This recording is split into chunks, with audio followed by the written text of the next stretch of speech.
volonté de tout mandataire communal est qu'il fasse bon vivre dans sa commune. Et c'est le cas de notre belle entité. Notre environnement est apprécié, le dynamisme associatif dans nos villages est reconnu et les infrastructures publiques sont nombreuses et de qualité.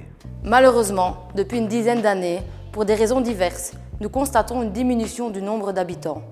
Le premier des enjeux pour Amoire et ses villages est de renverser cette situation qui conduit inévitablement à une perte de revenus pour la commune, à une fermeture d'écoles et à la réduction des services offerts à la population, comme l'offre des trains qui reste un atout majeur de notre commune. Il n'est pas trop tard, mais il est grand temps d'inverser la tendance. Amoire et ses villages disposent d'atouts. On a des projets et de l'ambition.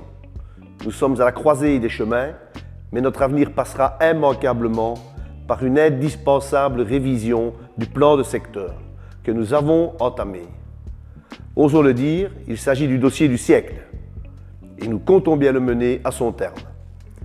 Le plan de secteur est un outil qui définit l'affectation du sol, ce qui peut se faire ou non sur la commune en matière d'aménagement du territoire et d'urbanisme.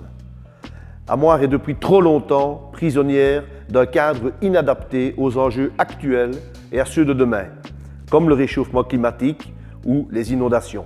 Nous devons pouvoir accueillir de nouveaux habitants, de jeunes ménages et permettre à nos aînés de continuer de vivre dans notre commune et à bénéficier d'une série de services adaptés, pertinents et utiles.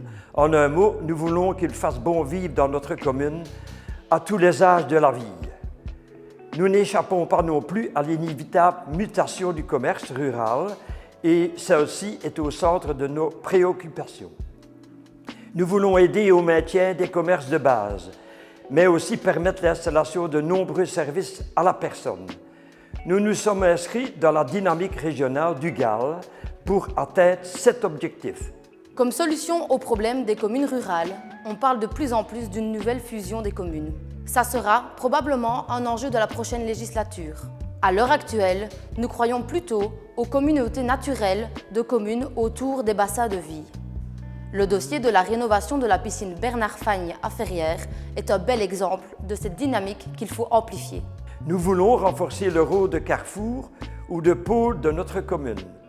Dans ce contexte, nous sommes heureux d'avoir pu accueillir sur notre territoire la cellule de coordination du contrat Rivière-Ourthe et le téléservice du Condro. Nous avançons également dans le dossier de reconversion de l'ancienne école de Amoire en poste avancé de la zone de police du Condro. La sécurité des citoyens est d'ailleurs l'une de nos priorités. Nous sommes particulièrement attentifs aux nombreux appels à projets wallons qui sont des sources de financement parfois très utiles pour atteindre nos objectifs. Bien entendu, nous n'avons pas les moyens de répondre à toutes les opportunités et nous devons maintenir un cap raisonnable, budgétairement supportable et résolument justifié par nos vraies priorités.